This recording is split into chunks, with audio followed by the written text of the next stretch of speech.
জান্নাতি ওয়া নাজ্জিনি মিন ফিরআউনা ওয়া আমালিহি ওয়া নাজ্জিনি মিনাল কওমিজ যালিমিন। আমি আমার রবকে ডেকে বললাম, হে আমার রব, তোমার কাছে আমার জন্য জান্নাতে একটা বাড়ি দিয়ে বানাও, আমার জন্য তোমার কাছে একটা বাড়ি বানায় দাও আল্লাহ।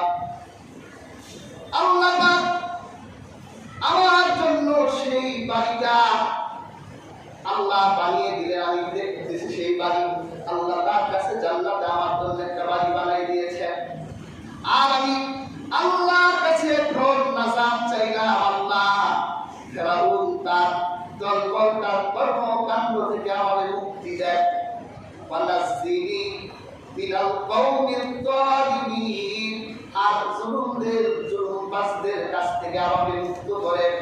আল্লাহ তাআলা আমার দোয়া কবুল করে দিয়েছে।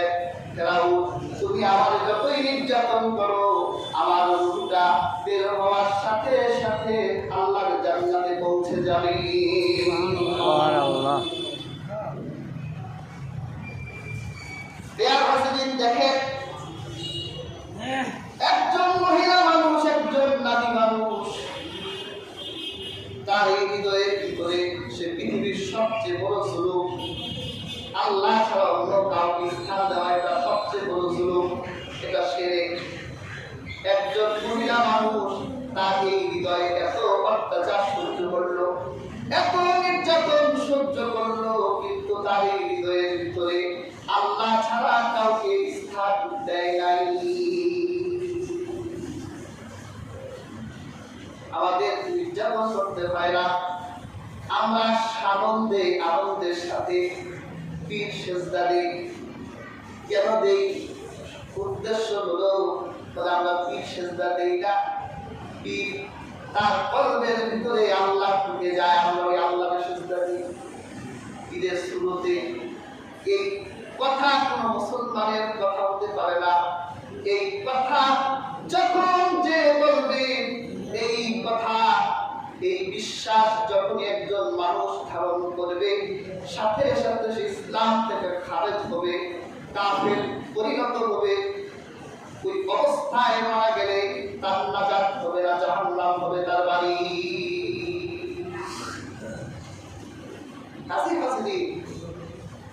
আমরা যে জুলুম বলি, পৃথিবীর সবচেয়ে বড় জুলুম হলো আল্লাহ হকের সাথে যে জালেম জুলুম করে। আরেক শ্রেণীর জুলুম আছে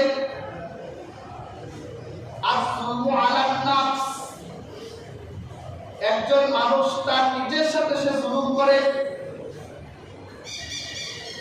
আল্লাহ পাক আমার এই হৃদয় দিয়েছেন আল্লাহ স্মরণের জন্য। আল্লাযীনা ইয়াযকুরুনাল্লাহা কিয়ামান ওয়া qu'udan ওয়া আলা জুনুবিহিম ইয়া আইয়ুহাল্লাযীনা আমানু যকুরুল্লাহ। আল্লাহ পাক কোরআন কারীমের অসংখ্য আয়াতে জিকিরের কথা বলেছেন। সকাল সন্ধ্যা জিকির করো, দাঁড়া অবস্থায় জিকির করো, বসা অবস্থায় জিকির করো, শোয়া অবস্থায় জিকির করো। সব সময় তোমার হৃদয় থাকবে আল্লাহ জিকিরে সিক্ত। তুমি যদি তোমার কলবের ভিতরে, তোমার হৃদয়ের ভিতরে আল্লাহ জিকির বাদ দিয়ে দুনিয়ার চিন্তা, তাগুতি চিন্তা যদি তোমার এই হৃদয়ে দাও, তাহলে তুমি তোমার নিজের সাথে, তোমার নফসের সাথে, নিজের সাথে তুমি জুলুম করে জালেম হয়ে গেলে।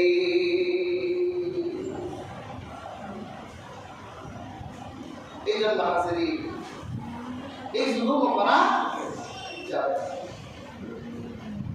আল্লাহর কাছে দোয়া করতে হবে, রব্বানা যালামনা আনফুসানা ওয়া ইল্লাম তাগফির লানা।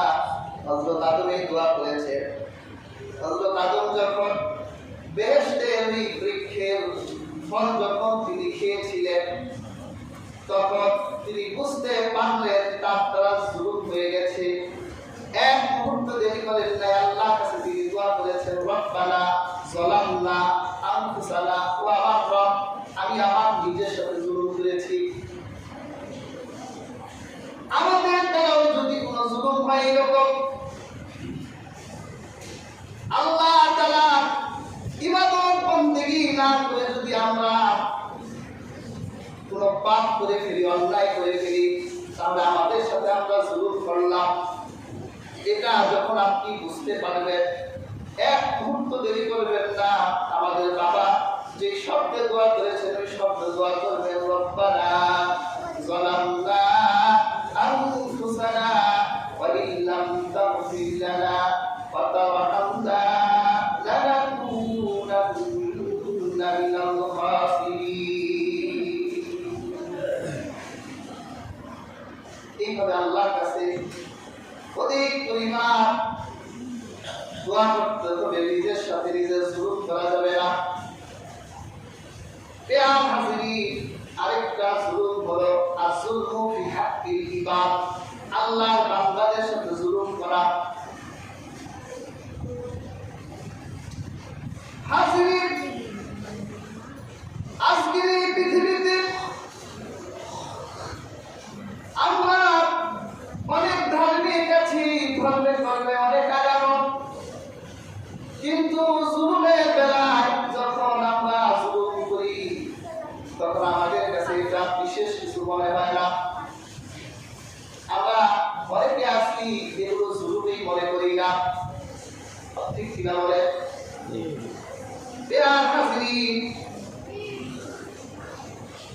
এভাবে জুলুমের প্রতিযোগিতা হচ্ছে কার থেকে কে বেশি জুলুম করবে। এই প্রতিযোগিতায় পুরো বিশ্বই যেন এখন যারা জালিমের জুলুম দ্বারা আক্রান্ত হয়ে গেছে।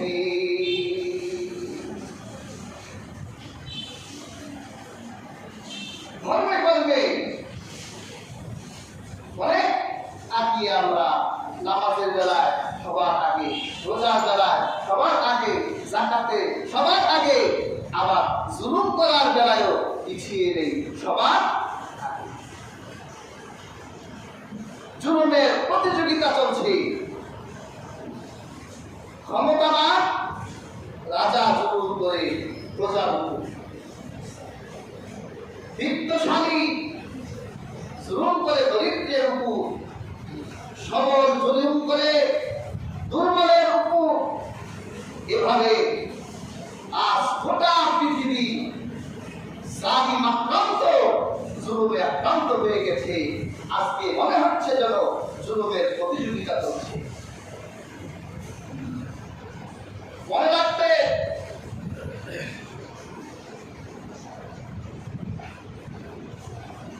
যে জালেম জুলুম করে ওই জালেম অন্যের ক্ষতি করতে পারে না, ওই জালেম জুলুম করে তা নিজেরই ক্ষতি করছে। আল্লাহ হাবিবের সাহাবী হযরত আবু হুরায়রা রাদিয়াল্লাহু তাআলা আনহু বলেন, আমি এক ব্যক্তিকে বলতে শুনলাম, তিনি বলছেন লা ইয়াতুরু ইল্লা নাফসা, জালেমের ব্যাপারে বলছে যে জালেম সে কখনো জুলুম করে আরেকজনের ক্ষতি করতে পারে না, বরং তার নিজের ক্ষতি করছে। হযরত আবু হুরায়রা বলেন, আমি তার কথায় সায় দিলাম। হযরত আবু হুরায়রা বলে, ওয়াল্লাহি হাত্তাল কুবারা লা তামুতু ফি ওয়াকরিহা হাসনাত লিযুলজিজ যালিম। হযরত আবু হুরায়রা বলে, আল্লাহর কসম, এই লোক সত্য কথাই বলেছে। সে একটা দৃষ্টান্ত দিলেন বাজ পাখির। এই বাজ পাখি যখন আকাশে উড়ে অন্য পাখিদের উপর বাজ পাখি জুলুম করে, কারণ শক্তি বেশি। আরেক পাখির বাসায় গিয়ে ডিমগুলো ভেঙে দেয়, ছানাগুলো ধরে নিয়ে আসে, দুর্বল পাখিদের উপর আক্রমণ চালায়। হযরত আবু হুরায়রা বলেন, এই বাজ পাখি যখন তৃপ্ত হয়ে যায়, যখন ওর শরীরের শক্তি কমে যায়, ঘরের ভিতর এই জালেম পাখি সাহায্য পায় না, ঘরের ভিতর মারা যায়। এই পৃথিবীতেও যারা জুলুমের রাজ্য প্রতিষ্ঠা করছে, যত্র তত্র অন্যায়ভাবে যাকে তাকে ধরে নিয়ে যায়, যার উপর মনে চায় তার উপর স্যাংশন দেয়। মনে রাখতেন মজলুমের ক্ষতি হবে না, জালেমের পতন ঘটবে। রাসূলুল্লাহ বলেছেন, আল্লাহর হাবিব বলেছেন, মাজলুমের চোখের পানি আর তার হৃদয়ের অভিশাপ একটা জালিমের পতনের জন্য যথেষ্ট। এই জন্য হাজির আমাদের জুলুম থেকে বাঁচতে হবে। আপনি যদি ছোট্ট জুলুম করেও হাসরের মাঠে উঠেন, এই ছোট্ট জুলুমও আপনার জাহান্নামের কারণ হয়ে যেতে পারে। আল্লাহর হাবিবের সাহাবী আবু বকর, তার এক গোলাম ছিল। গোলামের অন্যায় দেখে হযরত আবু বকর মুখ দিয়ে তাকে শাসন করলেন। এরপর তিনি তার গোলামের কান বলে দিলেন, কানটা একটু জোরে ধরেছে। এরপরে গোলামের কানটা লাল হয়ে গেল। হযরত আবু বকরের মেজাজ যখন ঠান্ডা হলো, গোলামের দিকে তাকিয়ে দেখে চোখটা ছলছল করছে, মনে হয় যেন কেঁদে দিবে। আর কানের দিকে তাকিয়ে দেখে কানটা লাল হয়ে গেছে। হযরত আবু বকর দিল নরম মানুষ, আবু বকর তো বুঝতে পেরেছে তিনি জুলুম করেছেন। এক মুহূর্ত দেরি করলেন, নবুয়ত সেখানে দাঁড়িয়ে আছে, আর হযরত আবু বকরের গোলাম দাঁড়িয়ে আছে। হযরত আবু বকর তার গোলামের সামনে বসে পড়লেন, আর গোলামকে বলল, তুমি আমি তোমার সাথে জুলুম করেছি। এই অবস্থায় যদি আল্লাহর সামনে আমি দাঁড়াই, তাহলে আমার জন্য নাজাত কঠিন হয়ে যাবে। আমি তোমার যেভাবে কান মালা দিয়েছি, তুমি আমার কানটাও বলে দাও। আমি যেভাবে তোমার কান লাল করে দিয়েছি, তুমি আমার কানটা লাল করে দাও। আজকে দুনিয়ার মালিক তার শ্রমিকের সাথে কেমন জুলুম করে। 10 মিনিট দেরি হলো কেন? খারাপ আচরণ করে, জুলুম করে। আর হযরত আবু বকর যখন তিনি বুঝলেন, দেরি করলেন না, বসে বললেন, আমার কান মালা দাও।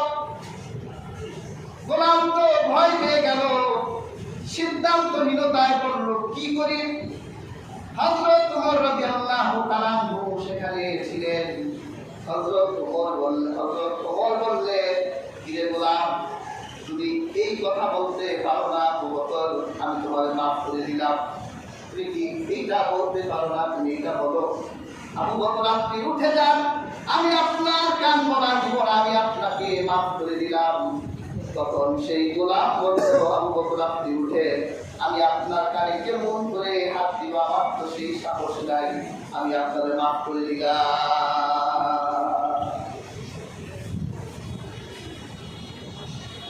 এই ছোট্ট অপরাধ, এই ছোট্ট জুলুম নিয়ে আল্লাহর সামনে উঠতে দেওয়া ভয় করত। আর আমরা এখন আর ছোট্ট জুলুম, এটা জুলুমই মনে হয় না। মনে রাখবে, একজনের সম্মান হানি করলে আল্লাহ তাদের অবশেষে জুলুম করে। ওয়ালা তালমিসু আনফুসাকুম ওয়ালা তানাবাসু বিল আলকাব বিইসাল ইসমুল ফুসুকু বাদাল ঈমান ওয়া মান লাম ইয়াতুব ফাউলাইকা হুমুজ যালিমুন। আল্লাহ পাক বলেন, তোমরা একজন আরেকজনকে মন্দ নামে ডেকো না, একজন আরেকজনকে মন্দ উপাধিতে ডেকো না। একজনের নাম হচ্ছে রহিম, আব্দুল রহিম, তুমি তার রহিম করো না, রহিম না করো না। একজন মানুষ কালো, তুমি তারে কালো বলে ডাক দিও না। একজন মানুষ পেটে, খাটো মানুষ, তুমি তারে পেটে বলো না, বামুন বলো না।